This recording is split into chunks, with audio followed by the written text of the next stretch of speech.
Oh, hello! Would you care to join me for a short story review of The Lost Queen by Signe Pike?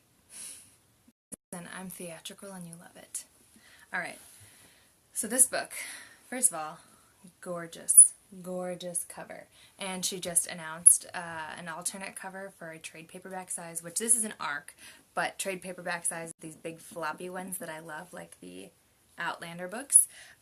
So I'm really excited for that new cover, and I really enjoy this author because I read her, I think she only has one other out, but it's a nonfiction. It's called Fairy Tale, F-A-E Fairy Tale, One Woman's Search for Enchantment in the World or something like that, but it's literally about her traveling to Ireland in search of hard evidence of fairies, and it's just beautiful and whimsical and fun, and it'll have you praying to fairies at night. So quotes all over the book are comparing it to Outlander, Camelot, The Mists of Avalon. I've never read The Mists of Avalon or Camelot, but I have read Outlander, and I have to say the only similarities that it holds with Outlander is that it's in Scotland and there's a lot of political dealings. I didn't really see any other similarities other than that. That being said, I'm sure it has a lot of similarities to Camelot because it's about twins, Languoreth and Lilocan, and Lilocan is the man who inspired the legend of Merlin. So, let's get into notes. It was a really slow burn, like, the whole way. It was packed with a lot of detail, but I don't know that I minded it. It was a little too political for my preference, but I wouldn't say this is a fast read by any means. Like, it's definitely stuff that you have to digest. Being that I have an ARC, I don't have the map in the book, and I wished that I would have, because this is 6th century Scotland, so the land is divided in different ways into different clans and kind of kingdoms, and so I definitely found myself wishing that I could flip back and reference that. Something that I was having to flip back and reference constantly were the names. So these names are like so high fantasy. I mean, I'm sure that they're like historically accurate. I just like could not get on board with them.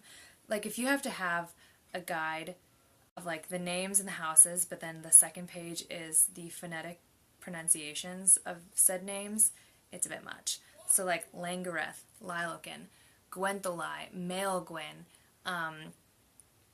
Cathin, which that one's not bad, but there's just like, there's times where it kind of like, it's like peanut butter, like sticks to the roof of your mouth, like you couldn't quite get it out without it like interrupting the story.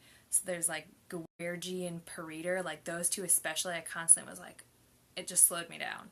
Last dislike that I had was Lilocan, actually, the Merlin character. I didn't like him from the beginning. I just found him very childish, and I thought that as he grew into manhood, I would find some more common ground with him and like him a little bit more, and I just didn't. I found him super childish throughout. So that's really it for dislikes. Likes, I really loved Languoreth, who is the Lost Queen. The story starts out with a bit of history about a grave being recovered and like discovered and then like disappearing. So hence this Languoreth in history is considered Scotland's Lost Queen, which I thought was pretty interesting. This is the first in a trilogy, but I'd kind of hoped to get a little bit more meat out of it as far as like foreshadowing. I loved Languoreth. She's strong, she's ambitious, she's compassionate. I just found her to be one of very few, for real, very few main characters that I genuinely liked. I mean, there were certainly times where I was like, ugh, please. But I feel like I do that with myself anyways, too. I liked Gwentholi. Yes, that's his name. You don't even want to know how it's spelled. I just really liked his big brother aspect. He is Uther Pendragon. I don't know if these, I should probably look up if these people are actually real. I'm sure Lilocan and Languoreth are real, but I don't know anything about Gwentholi. I really enjoyed the mix of the old gods, like paganism, with the introduction and like the beginning of Christianity and how it kind of sweeps, and like the violence that comes with it. It's fascinating to me. I'm a Christian too, but like it's just, we know that like religion is just painted in a trail of blood. Like, it's just horrific. That being said, in terms of like the pagan gods, I really liked all of the festivals that they did. So there's one called the Midsummer Rite, and I was like, oh, I want to be a wild torchbearer, like tearing through the forest. That's really cool. And then they go and they visit Beltane, and Beltane's like where they like light all these bonfires for like the whole country to see on mountaintops. It's really cool. And then there's another one where they take this pilgrimage up to a mountaintop, and it's just, it's so savage almost, and I really liked that. Speaking of savage, there's a sort of Peter Pettigrew character that just, they're in it for a small amount of time, but the justice that comes with dealing with said character gives me life. Okay? Like, I'm like white knuckling it. Okay? Calm down, Erin. Calm down. Okay. And then lastly, I just want to say that I really liked the leaps of time, actually. I usually don't like that. I don't like when they skip forward a lot, like, but they skipped forward. First was like, they start out when Languoreth is like 11, and then you jump to 15, like 15 or 16, and then to all the way to when she's like 32 years old.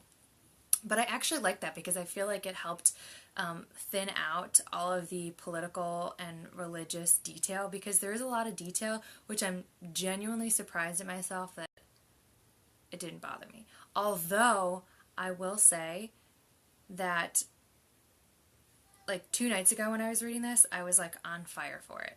And I was like, this might go on my favorites shelf. And then today, as I was reading it, I was like, it kind of lost me. And then the ending, like, when does the next book come out?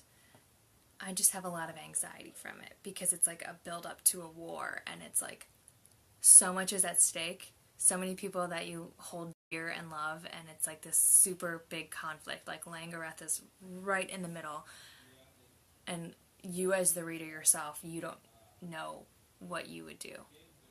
That's good writing. That's good writing. So overall, star-wise, I think I would give this book 3.5. Well, maybe 4. I'm going to say 3.5 for most readers. I feel like I could go closer to 4, but I think most readers, there's a lot of detail. There's a lot of history and religious dealings that might not be somebody's cup of tea. But I would definitely recommend it. And I definitely recommend her nonfiction book, Fairy Tale. So the author is Signe Pike. I hope that I'm saying that right. I should have checked on Google before I did this. But, yeah, check it out, The Lost Queen. The new cover comes out in May, I think she said. But, I mean, this one is gorgeous. The other one's kind of Outlander-esque, like TV show Outlander-esque. I hope this has been informative. I'm really excited to be in my reading chair and doing these short story reviews right here with my theatricality. See you next time.